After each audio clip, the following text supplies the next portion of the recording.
आखिर बिहार के गया में क्यों नहीं उगता तुलसी का एक भी पौधा।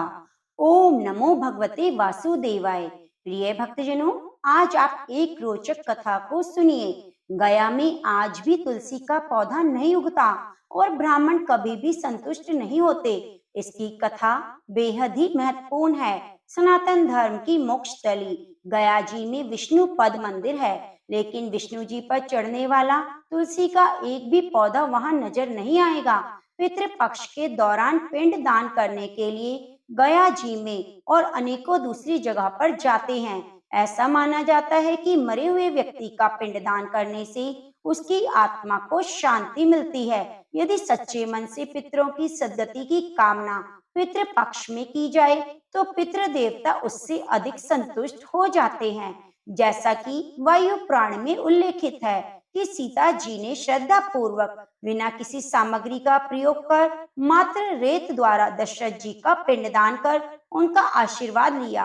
कहा गया है कि गया में 5 वस्तु शापित हैं: कोआ, फल्गु नदी, तुलसी, ब्राह्मण और गाय। यही कारण है कि यहाँ तुलसी का एक भी पौधा नहीं। महाब्राह्मण अर्थात महापात्रा कभी भी संतुष्ट नहीं होते। फल्गु नदी में कभी पानी नहीं ठहरता। कौवा हमेशा लड़ झगड़ कर ही खा पाते हैं। यह सब बातें सदियों से चली आ रही हैं, उस परंपरा की हैं जिसे हम आज भी पूरी तरह मान्यता और विश्वास के साथ ग्रहण करते हैं। ये सुनते हैं वाल्मीकि रामायण का एक प्रसंग और जानते हैं कि क्या महिलाएं भी कर सकती हैं श्राद्ध।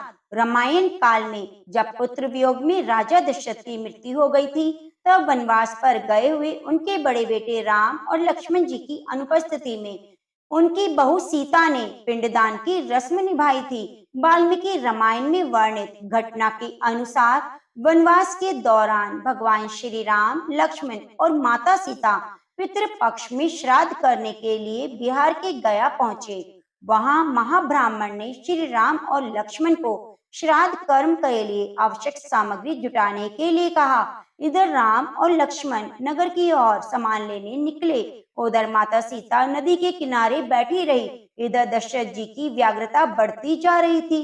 राम और लक्ष्मण लौटे नहीं। इसी दौरान भूख से व्याकुल दशरथ जी ने माता सीता से पिंड की मांग कर दी। सीता माता असमंजस में पड़ गई। सीता माता ने दशरथ जी की व्याकुलता को समझते हुए यह निर्णय लिया कि वह स्वयं अपने ससुर का पिंड दान करेगी। उन्होंने फल्गु नदी के साथ साथ बट वृक्ष, कोआ, तुलसी, ब्राह्मण और गाय को साक्षी मानकर स्वर्गीय राजा दशरथ का पिंडदान विधि विधान से किया।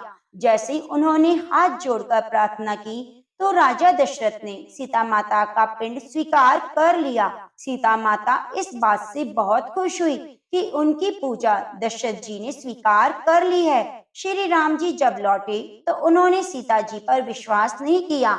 वो इस बात को मानने से इनकार कर गए कि उन्होंने कहा पिंडदान पुत्र के बिना नहीं हो सकता।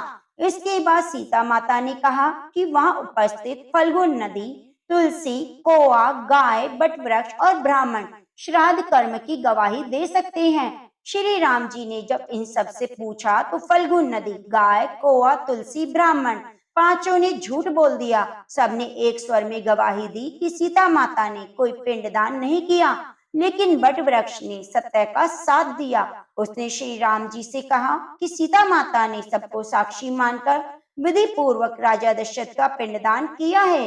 पांचों साक्षी के झूठ बोलने पर सीता माता ने क्रोधित होकर उन्हें आजीवन श्राप दे दिया। फल्गु नदी को श्राप दिया कि वह सिर्फ नाम की नदी रहेगी, उसमें पानी नहीं रहेगा। इसी कारण फल्गु नदी आज भी गया में सूखी हुई है। गाय को श्राप दिया कि गाय पूजनीय होकर भी सिर्फ उनके पिछले हिस्से की पूजा की जाएगी और गाय को खाने के लिए दर बदर भटकना पड़ेगा। वह पूजनीय होने के साथ भी फिर भी झूठा ही खाएगी। सीता माता ने गया की महाब्राह्मण को कभी न संतुष्ट होने और कितना भी मिले उसकी दरिद्रता हमेशा बनी रहेगी, ऐसा श्राप दिया। इसी कारण महाब्राह्मण कभी दान दक्षिणा के बाद भी संतुष्ट नहीं होते। समाज में उन्हें अछूत ब्राह्मण का दर्जा मिला हुआ है। सीता माता ने तुलसी को श्राप दिया कि वह कभी भी गया की मिट्टी में नहीं उगेगी। यह आज तक सत्य है कि गया की मिट्टी में तुलसी नहीं उगती। कोआ को हमेशा लड़ते झगड़ते खाने का श्राप मिला। वह आज भी खाना अकेले नहीं खाता। सीता माता ने जहाँ इन पांचों को श्राप दिया, वहीं सोच बोलने पर वट वृक्ष को आशीर्वाद दिया कि उसे लंबी आयु प्राप्त होगी, वह दूसरों को छाया प्रदान करेगा। पतिव्रता स्त्री उनका स्मरण करके अपने पति की दीर्घायु की कामना करती है। मार्कंडे पुराण में कहा गया है कि अगर किसी का पुत्र ना हो तो पत्नी ही बिना मंत्रों के श्राद्ध कर्म कर सकती है। ग्रंथों में बताया गया है कि परिवार की महिलाएं भी श्राद्ध कर सकती हैं। इस बारे में धर्म सिंधु ग्रंथ के साथ ही मनुस्मृति, मार्कंडे पुराण और गरुड़ पुराण भी कहते हैं कि महिलाओं को तर्पण और पिंड दान करने का अधिकार है। इनके अलावा वाल्मीकि रामायण में भी कहा गया है कि सीता जी ने राजा दशरथ के लिए पिंडदान किया था। श्राद्ध करने की परंपरा बनी रहे और लोग अपने पितरों को ना भूलें, इसलिए ऐसी व्यवस्था बनाई गई। मार्कंडे पुराण बिना मंत्रों के ही श्राद्ध कर सकती है पत्नी। मार्कंडे पुराण में कहा गया है अगर किसी का पुत्र ना हो तो पत्नी ही बिना मंत्रों के श्राद्ध कर्म कर सकती है। पत्नी ना हो तो कुल के किसी भी व्यक्ति द्वारा श्राद्ध किया जा सकता है। इसके अलावा अन्य ग्रंथों में बताया गया है कि परिवार और कुल में कोई ना कोई पुरुष हो तो सास का पिंडदान बहू कर सकती है। गरुड़ पुराण में बताया गया है कि अगर घर में कोई बुजुर्ग महिला है तो युवा महिला से पहले श्राद्ध कर्म करने का अधिकार उसको होगा। विवाहित महिला को है श्राद्ध करने का अधिकार। महिलाएं श्राद्ध के लिए सफेद या पीले कपड़े पहन सकती हैं। केवल विवाहित महिला को ही श्राद्ध करने का अधिकार होता है। श्राद्ध करते वक्त महिलाओं को कुश और जल के साथ तर्पण नहीं करना चाहिए। साथ ही काले तिल से भी तर्पण ना करें। ऐसा करने का अधिकार महिलाओं को नहीं है। गरुड़ पुराण पुत्र या पति के ना होने पर बहू या पत्नी कर सकती है। कौन श्राद्ध कर सकता है, इस बारे में गरुड़ पुराण के 11वें अध्याय में बताया गया है। उसमें कहा गया है कि ज्येष्ठ पुत्र या कनिष्ठ पुत्र के अभाव में बहू पत्नी को श्राद्ध करने का अधिकार है। इसमें ज्येष्ठ पुत्री या एकमात्र पुत्री भी शामिल है। अगर पत्नी भी जीवित ना हो तो सगा भाई अथवा भतीजा, भांजा, नाती, पोता आदि कोई भी श्राद्ध कार्य कर सकता है। इन सब के अभाव में शिष्य, मित्र, कोई भी रिश्तेदार अथवा कुल पुरोहित मृतक का श्राद्ध कर सकता है। इस प्रकार परिवार के पुरुष सदस्य के अभाव में कोई भी महिला सदस्य व्रत लेकर पितरों का श्राद्ध तर्पण कर सकती है।